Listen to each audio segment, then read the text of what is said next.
Well, hello the lads. Last week I made a clip for the club about ordering in wholesale for my first commissions for 2023. And those flowers have just arrived. I'm going cutting to pick up collect the greenery to go with the imported, if you like, from Cornwall. With the flowers that I've ordered up from my Cornish colleagues and colleagues in Lincolnshire.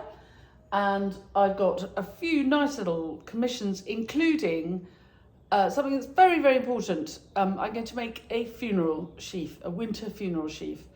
And so I thought you might like to come along with me, see the commissions that I make, and I'll show you some of the skills that I use as I go. Welcome to the channel. If you're new to the channel, please subscribe. Press the bell icon and we'll tell you when we've got more clips coming up. And if any of the tips and tricks I give you along the way are useful, you can always buy me a coffee, or better still, join the club. And the link to everything is in the blurb to all these clips. Come on then. So for a funeral, I will always cut rosemary, but it's also lovely in posies and smaller arrangements. At this time of year, the scent is delicious. And look, flowers are coming.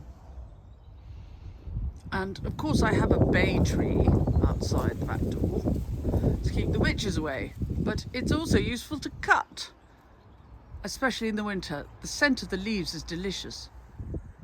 I didn't cut and sell all the willow before Christmas, and it looks quite spooky when I film it like this. But the colour is still fantastic, so I'm cutting some of this as well. And I'm cutting in 15s, which makes it easy to count how many of everything I've got. So I'm sort of looking for 10 varieties. We'll see what we can find. 3 down. Hellebor's a bit way off for cutting, but it's worth stopping and admiring their beautiful faces as I pass. Hello, beautiful. And it's 8:15 the next morning, and time to get going. Can you hear the bird song?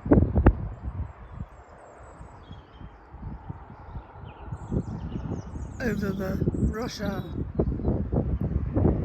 It's going to be spring. Don't panic. So I've got my foliage as promised. I've got bobbly ivy. I've got lovely hazel.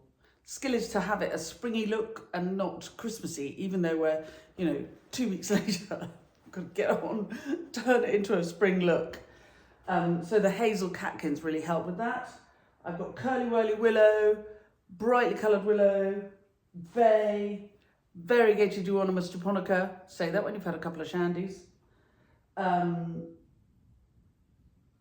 Brachyglottis, and various bits and pieces. So I've got 150 stems of foliage, and I'll show you what I've got for my flowers.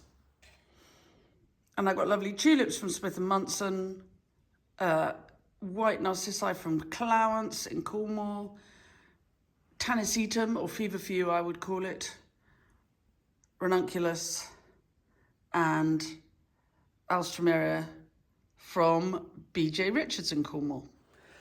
And because, as usual, I'm tight for time, I'm going to make the funeral first because it needs delivering to Henstridge this afternoon.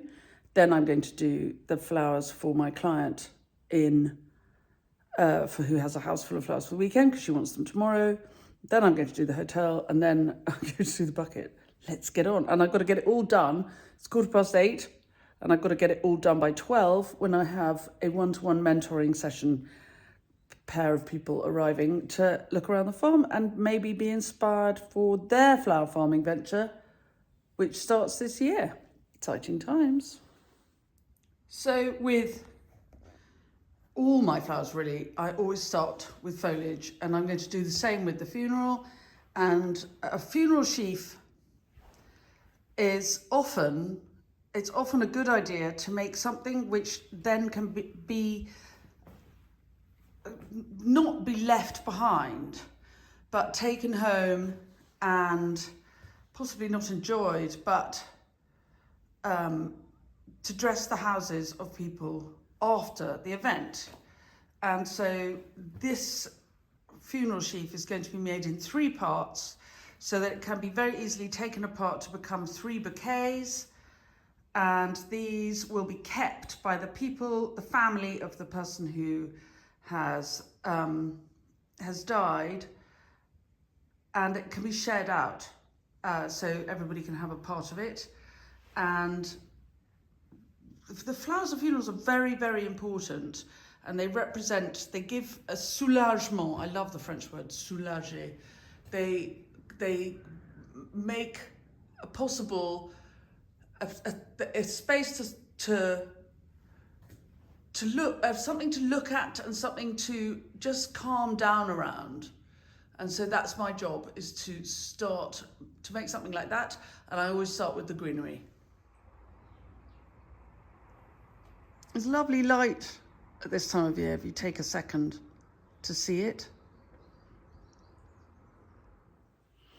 So for this funeral sheaf, I've made 3 bouquets, and tied together, they will lie beautifully on the coffin like a sheaf of flowers.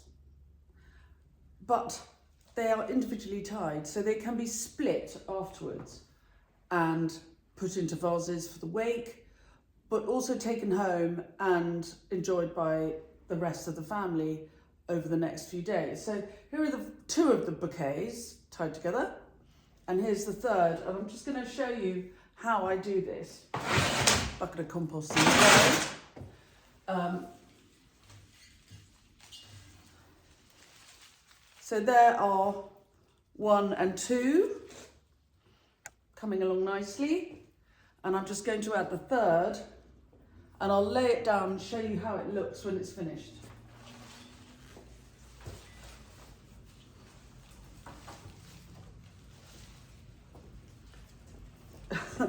I always have to tie it in with my 3rd. So 1 and 2, that's the front. And I tuck the 3rd one, and those 3 tulips are going to be showing. There they are. And it is a bit heavy, and it's fiddly to tie together. But you can see there's a flat back-ish, and it's going to lie on the coffin like this. So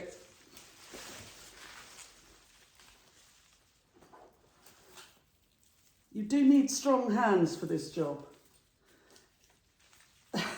Quite big, strong hands. I could have been a pianist. Instead, I'm a florist. And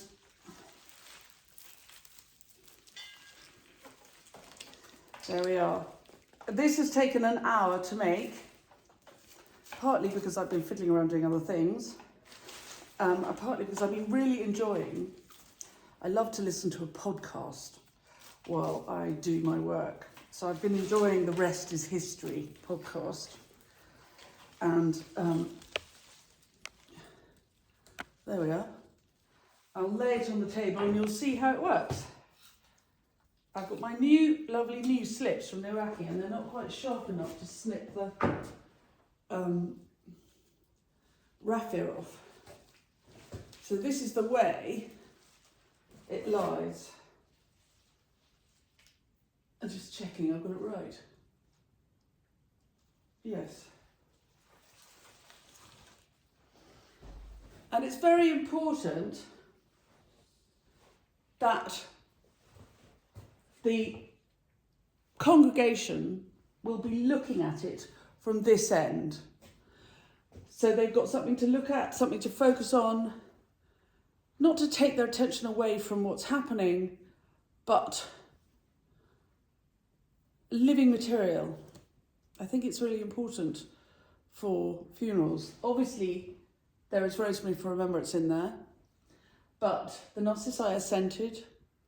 The rosemary is also scented. The bay has its own scent. And because I love white flowers in the winter because they glow if it's a gloomy day, the white flowers will glow. And you can see they're not massively out, but the funeral's tomorrow, so there's time for them to come out for that. There you go. Right, better get on. I've got quite a lot to do before my students arrive. These are going to go back into water. I'll just take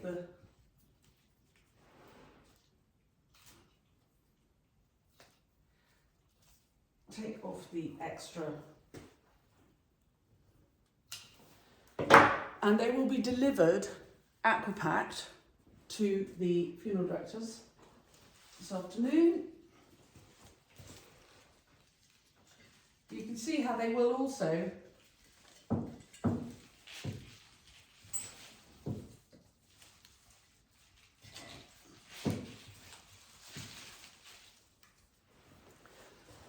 make a lovely arrangement for the wake, and then they can be split and shared amongst the family.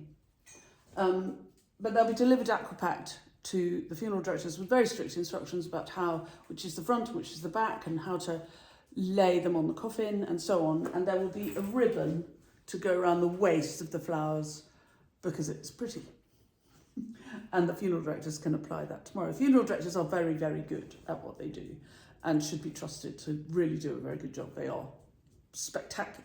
You know, really, I've yet to come across a funeral director who's not incredibly thoughtful and take a lot of time to get everything right on those very important days. Right, work, on we go. And there's the funeral sheaf all ready to go. I've just tucked the ribbon in the top there. And the funeral directors can attach that tomorrow. Right, on we go.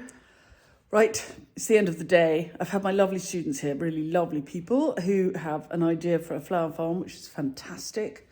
And we spent some hours walking around in the rain. So they were hardy types and no doubt will make a great success of their flower farm.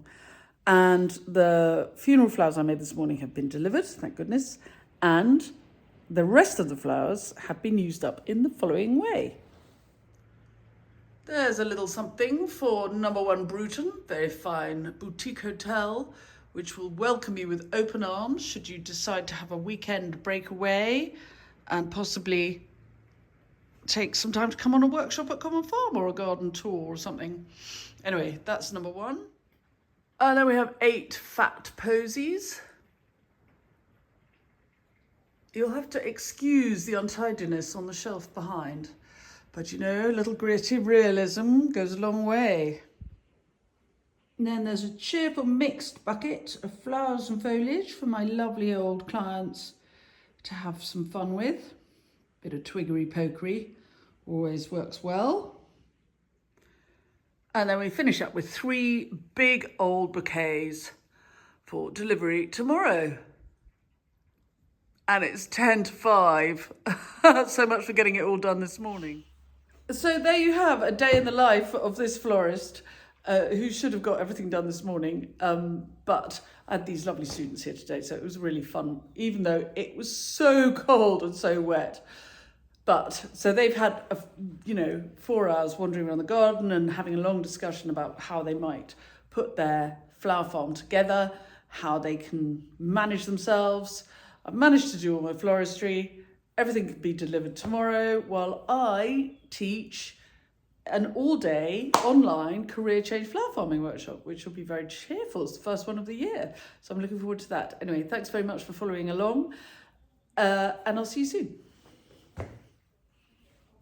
And if you've enjoyed the clip, please do subscribe to the channel, press the bell icon, and I'll tell you when I've got more clips coming up. If any of the tips and tricks are useful, you can always buy me a coffee. The link to coffee buying is in the blurb to all my clips. And if you'd like to join the club and have previews of the clips, extended bits of clips, more detail, more information, no adverts, and quite a lot of exclusive material, then please join the club and I'll see you there. Thanks for coming along. I'll see you soon. Bye.